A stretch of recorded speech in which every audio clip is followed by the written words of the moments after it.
तो दोस्तों चलिए हम लोग शुरू करते हैं। हमारा जो तीसरा टॉपिक है क्लासिफिकेशन ऑफ कंप्यूटर का, वो है साइज। मतलब ये हुआ कि जो हमारा कंप्यूटर बनाया गया, जो कंप्यूटर हमारा डेवलप किया गया, वो भी साइज के अकॉर्डिंग डेवलप किया गया है दोस्तों। तो हम लोग चर्चा करते हैं आखिर कंप्यूटर की साइज किस अकॉर्डिंग, किस पर्पस से बनाएगी। मतलब अगर हमें कंप्यूटर घर में यूज करना है तो किस साइज का कंप्यूटर था, और हमें ऑर्गेनाइजेशन यानी कि बड़े बड़े अंतरिक्ष यानी किसी रिसर्च सेंटर में अगर हमें कंप्यूटर यूज करना है तो हमारा कंप्यूटर किस साइज का होना चाहिए दोस्तों। तो हम लोग चले चलते बात करते हैं अपने आज किस पे, साइज पे। यानी मतलब क्या हुआ, हमारा जो कंप्यूटर है वो किस आकार में बनाया गया, किस पर्पस से बनाया गया। दोस्तों सबसे पहला साइज है, साइज हम लोग मानते हैं इसका क्या है, माइक्रो कंप्यूटर मान लेते हैं। चलिए हमारा सबसे पहला साइज है क्या, माइक्रो कंप्यूटर। ये हम मान लेते हैं ए, ठीक है। हमारा जो देखिए माइक्रो कंप्यूटर मतलब क्या होता है, जो भी कंप्यूटर हमारा छोटे साइज में होता है। माइक्रो मतलब होता है छोटा, यानी कि मतलब ये जो भी कंप्यूटर हमारा छोटे साइज में होता है, स्मॉल इन साइज। सबसे पहले हम लोग क्या कह सकते हैं इसको, स्मॉल इन साइज, ठीक है। और हां, इसको हम लोग चिप ऑफ कंप्यूटर भी कह सकते हैं। क्या कह सकते हैं दोस्तों, chip off computer, chip off computer भी कह सकते हैं, ठीक है। जो हमारा माइक्रो कंप्यूटर होता है, पहली बात तो वो स्मॉल साइज का होता है। दूसरी बात क्या होता है, वो चिप ऑफ कंप्यूटर के नाम से और पीसी के नाम से हम लोग जानते हैं। जो इसका इंटाइटल डेट है, यानी कि जो ये शुरू हुआ था, इंटेल कंपनी ने शुरू किया 1970 में दोस्तों। कब शुरू किया, जो इसका इंटाइटल डेट है दोस्तों वो है 1970 में इंटेल ने शुरू किया था। ध्यान समझिएगा हमारी बात को। जो हमारा माइक्रो कंप्यूटर है वो क्या किया गया कि हमारा जो है 5 पर्पस से बनाया गया माइक्रो कंप्यूटर। लेकिन इसका मतलब ये हुआ, जो हमारा माइक्रो कंप्यूटर है उसका वो स्मॉल इन साइज होता है, चिप ऑफ कंप्यूटर के नाम से जानते हैं, और इंटाइटल 1970 और इंटेल के कंपनी द्वारा ये बनाया गया था दोस्तों, ठीक है। तो हमारा ये है हमारा माइक्रो कंप्यूटर। इसके पार्ट्स के बारे में भी हम दोस्तों आज बात करेंगे, इसके कितने पार्ट्स होते हैं माइक्रो कंप्यूटर के। तो हम लोग सबसे पहला इसका जो पार्ट है वो हम अभी थोड़ी देर पहले हमने चर्चा कर चुका है इस वीडियो में कि माइक्रो कंप्यूटर के कितने पार्ट होते हैं। तो माइक्रो कंप्यूटर के 5 पार्ट है दोस्तों। सबसे पहला पार्ट है हमारा डेस्कटॉप। जो हमारा माइक्रो कंप्यूटर है, माइक्रो कंप्यूटर, इसका जो पार्ट है वो 5 पार्ट में बांटा गया है। सबसे पहला हमारा पार्ट है डेस्कटॉप। डेस्कटॉप, अब डेस्कटॉप के बारे में तो हमें बताने की जरूरत बिल्कुल है ही नहीं, क्योंकि डेस्कटॉप मतलब होता है कि जो भी कंप्यूटर हम डेस्क पे रख के काम लें। ध्यान समझिएगा, जो भी कंप्यूटर हम लोग डेस्क यानी डेस्क जिस पे हम लोग पढ़ाई करते हैं, किसी टेबल पे रख के काम लें, उसे हम लोग डेस्कटॉप कहते हैं। समझ में आया? जिस कंप्यूटर को हम लोग डेस्क पर रख के काम लें उसे हम लोग डेस्कटॉप कहते हैं। एग्जाम्पल, ये कहां कहां यूज होता है इसके बारे में हम बताते हैं आपको। ये यूज होता है सबसे पहला कहां, होम, घर में यूज होता है, ठीक है। शॉप में यूज हम लोग कर सकते हैं, यूज करते हैं, कर नहीं सकते हैं। उसके बाद ऑफिस में भी ये यूज होता है। यानी मतलब ये हुआ कि डेस्कटॉप क्या है, डेस्कटॉप मतलब जिस कंप्यूटर को हम लोग डेस्क पे रख के यूज करें उसे हम लोग डेस्कटॉप कहते हैं, ठीक है दोस्तों। दूसरा हमारा टॉपिक क्या है, लैपटॉप। लैपटॉप, इसके बारे में चर्चा करते हैं। लैपटॉप आप लोग सब लोग यूज करते हैं, हमें पता है बहुत अच्छे से कि या तो आप स्मार्टफोन में इस वीडियो को देख रहे हैं या तो आप लैपटॉप डेस्कटॉप में देख रहे हैं। तो लैपटॉप क्या होता है, जिस भी कंप्यूटर को हम लोग आसानी से एक जगह से दूसरे जगह लेके जा सके उसे हम लोग क्या कहते हैं, लैपटॉप कहते हैं। ये थोड़ा सा साइज छोटा होता है, डेस्कटॉप पे थोड़ी सी साइज इसकी छोटी होती है ताकि हम इसको आसानी से एक जगह से दूसरे जगह लेके जा सके और हमें कोई प्रॉब्लम ना हो। इसलिए लैपटॉप का उपकरण बनाया गया दोस्तों कि हम लोग आसानी से इसको one place to another place लेके जा सके, one place to other place पे लेके जा सके हम लोग आसानी से, ठीक है। ये हमारा हो गया one place to another place. तीसरा हम लोग बात करते हैं, सबसे पहला हमारा क्या हुआ, डेस्कटॉप हुआ, ध्यान समझिएगा। दूसरा हमारा लैपटॉप हुआ। तीसरा है हमारा पालम पॉट, यानी क्या मतलब हुआ, पालम टॉप मतलब क्या हुआ, PALMTOP। इसका आप लोगों को नाम थोड़ा नया लग रहा होगा दोस्तों, लेकिन ये भी हमारा माइक्रो कंप्यूटर के अंतर्गत आता है। जैसे ये तो नाम सुनने में थोड़ा सा अजीब लग रहा है, लेकिन अभी इसके बारे में बताएंगे तो आप लोगों को बहुत आसान लग जाएगा, करे ये तो कुछ है ही नहीं। देखिए पालम टॉप जो होता है वो एक ऐसा उपकरण यानी कि एक ऐसा कंप्यूटर होता है जिसको हम लोग अपने हाथ में लेके घूम सकते हैं, अपने पॉकेट में लेके घूम सकते हैं। अब आप लोग समझ रहे होंगे कि किसी कंप्यूटर को अगर अपने हाथ में लेके घूमना हो, किसी भी हम लोगों को कंप्यूटर को अगर अपने हाथ और पॉकेट में लेके घूमना हो तो वो हो क्या सकता है, सीधी सी बात है, वो है हमारा स्मार्टफोन। तो मतलब ये हुआ कि जो पालम टॉप होता है इसमें ये होता है कि अगर हम किसी भी कंप्यूटर में हाथ में लेके घूमें या फिर अपने पॉकेट में लेके घूमते हैं तो वो पालम टॉप होता है। एग्जांपल स्वरूप हम लोग क्या कह सकते हैं दोस्तों, स्मार्टफोन, ठीक है। यानी मतलब तीसरा, पहला हमारा डेस्कटॉप, दूसरा हमारा लैपटॉप, तीसरा हमारा पालम टॉप। मतलब ये हुआ कि हमारा जो कंप्यूटर है उसके क्लासिफिकेशन, जो हमारा साइज है, साइज के आकार पे जो हमारा क्लासिफाई किया गया, पहला हमारा हो गया डेस्क माइक्रो में डेस्कटॉप, लैपटॉप, पालम टॉप, और तीसरा हम लोग कह सकते हैं टैबलेट। टैबलेट पीसी भी कह, टैबलेट पीसी कह सकते हैं। अब इसके बारे में बताने की जरूरत नहीं है हमें, क्योंकि जो हमारा टैबलेट होता है, ये टैबलेट क्या है, किसी भी लैपटॉप को हम लोग टैबलेट कह सकते हैं अगर उसमें कीबोर्ड ना हो। ध्यान से हमारी बात को समझिएगा दोस्तों, हम लोग किसी भी लैपटॉप को टैबलेट कह सकते हैं जिसमें कीबोर्ड ना यूज हो। हमें उसमें प्रोग्राम चलाने के लिए अगर उसके टच स्क्रीन का प्रयोग करना पड़े, ध्यान समझिएगा, किसी भी कंप्यूटर को हम लोग इसको कह सकते हैं टैबलेट तब, लेकिन जब उस कंप्यूटर को, उस कंप्यूटर में कीबोर्ड ना हो और उसको प्रोग्राम को यूज करने के लिए, उस कंप्यूटर को यूज करने के लिए हमें टच स्क्रीन का प्रयोग करना पड़े, तो उसको हम लोग क्या कहते हैं, टैबलेट। ठीक है दोस्तों, बात समझ में आ रही है ना। लाइक दैट हम लोग कह सकते हैं कि जिसमें कीबोर्ड ना हो वो हमारा क्या है, टैबलेट। यानी कि without keyboard, without keyboard laptop is called tablet PC. हां, एक और नाम बचता है दोस्तों, वो है हमारा पर्सनल डिजिटल असिस्टेंट।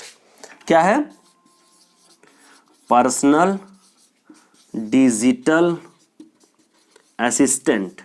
मतलब क्या हुआ, जो हमारा पर्सनल डिजिटल असिस्टेंट है, यानी इसको हम लोग शॉर्ट फॉर्म में पीडीए भी कह सकते हैं, ठीक है। इसको हम लोग क्या कह सकते हैं, शॉर्ट फॉर्म में हम लोग पीडीए भी कह सकते हैं।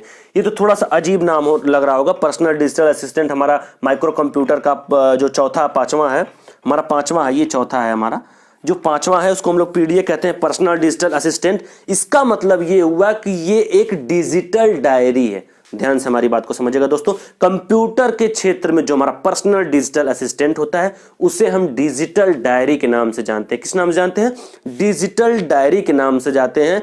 और ये किस लिए यूज होता है, store in data, store in data. यानी मतलब ये हुआ कि जो हमारा कंप्यूटर है, उसका क्लासिफिकेशन है 3 पार्ट में किया गया था। पहला हमारा क्या था, पर्पस, एप्लीकेशन, साइज। हम लोग पहले दूसरे पे चर्चा कर चुके हैं ऑलरेडी, तीसरे पे हम लोग चर्चा कर रहे हैं साइज पे। साइज में पहला होता है माइक्रो कंप्यूटर, दूसरा मिनी, तीसरा मेन फ्रेम, चौथा सुपर। तो हम लोग पहले भी बात कर रहे हैं माइक्रो कंप्यूटर का जो 5 पार्ट होते हैं वो होता है desktop, laptop, Palam top, tablet और पर्सनल डिजिटल असिस्टेंट। तो आप लोग इसका स्क्रीनशॉट ले सकते हैं, इसको हम इरेज करने जा रहे हैं। हम लोग बात करेंगे अपने साइज के दूसरे टॉपिक पे जिसका नाम है मिनी कंप्यूटर दोस्तों, ठीक है। अब आप लोग खुद अनुमान लगा सकते हैं कि आखिर हमारा माइक्रो कंप्यूटर ये हुआ तो मिनी कंप्यूटर क्या होगा, ठीक है। तो हम लोग किस पे बात करेंगे दोस्तों, मिनी कंप्यूटर पे बात करेंगे। चलिए हम लोग बात करते हैं अपने मिनी कंप्यूटर पे।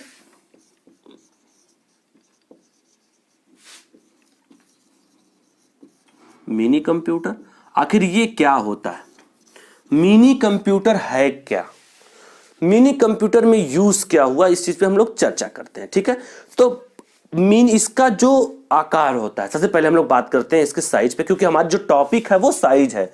ध्यान रखिएगा दोस्तों, हम लोग साइज के टॉपिक पे बात कर रहे हैं। तो जो इसका आकार है वो माइक्रो से बड़ा होता है और हाँ, मेन फ्रेम कंप्यूटर से छोटा होता है। ध्यान से हमारी बात को समझिएगा, यानी कि जो हमारा मिनी कंप्यूटर होता है वो माइक्रो कंप्यूटर से बड़ा होता है और मेन फ्रेम कंप्यूटर से छोटा होता है। ठीक है, बात समझिए ध्यान से। जो हमारा मिनी कंप्यूटर होता है वो हमारा माइक्रो कंप्यूटर से छोटा होता है और मेन फ्रेम कंप्यूटर से बड़ा होता है दोस्तों। हाँ, इसकी स्पीड भी इसी तरीके से होती है। मतलब ये हुआ कि माइक्रो कंप्यूटर से इसकी स्पीड तेज होती है, लेकिन मेन फ्रेम कंप्यूटर से इसकी स्पीड ज्यादा होती है दोस्तों। ध्यान से हमारी बात को समझिएगा। जो हमारा मिनी कंप्यूटर है वो माइक्रो आकार में माइक्रो कंप्यूटर से बड़ा होता है और मेन फ्रेम कंप्यूटर से छोटा होता है, और इसकी स्पीड भी इसी तरीके से है। माइक्रो कंप्यूटर जो होता है उससे इसकी स्पीड ज्यादा है और मेन फ्रेम कंप्यूटर से इसकी स्पीड कम है। स्पीड की भी बात हम लोग इसी तरीके से कर सकते हैं। ठीक है, हाँ, इसमें ये जो हमारा कंप्यूटर होता है ये मल्टी यूजर होता है दोस्तों, यानी कि कई चीजों के लिए हम लोग इसे यूज कर सकते हैं। तो ये हमारा क्या है, मिनी कंप्यूटर। मतलब ये हुआ कि ये हमारा जो है माइक्रो से बड़ा होता है, मेन फ्रेम से छोटा, स्पीड भी इसकी इस तरीके से होती है, माइक्रो से ज्यादा होती है और मेन फ्रेम से कम होती है दोस्तों। ठीक है, और ये मल्टी यूजर होता है दोस्तों। तो ये हमारा हो गया क्या, मिनी कंप्यूटर। हम लोग आगे बात करते हैं मेन फ्रेम कंप्यूटर पे दोस्तों। ठीक है, हम लोग बात करेंगे अब मेन फ्रेम कंप्यूटर पे। मेन फ्रेम कंप्यूटर आखिर होता क्या है, कहां यूज होता है, हम लोग बात करते हैं मेन फ्रेम कंप्यूटर पे। हम लोग बात करेंगे मेन फ्रेम कंप्यूटर। हमने बात किस पे किया, माइक्रो पे किया, मिनी पे किया। अब हम लोग बात करेंगे मेन फ्रेम कंप्यूटर पे। तो ये जो होता है, जो हमारा मेन फ्रेम कंप्यूटर होता है उसकी प्रोसेसिंग हाई होती है दोस्तों। इसकी प्रोसेसिंग हाई होती है, इस बात को ध्यान में रखिएगा। इसकी प्रोसेसिंग क्या होती है, हाई होती है, प्रोसेसिंग हाई होती है। ठीक है, इसकी स्पीड भी इन दोनों से हाई होती है। इसकी जो स्पीड है उन दोनों से हाई होती है।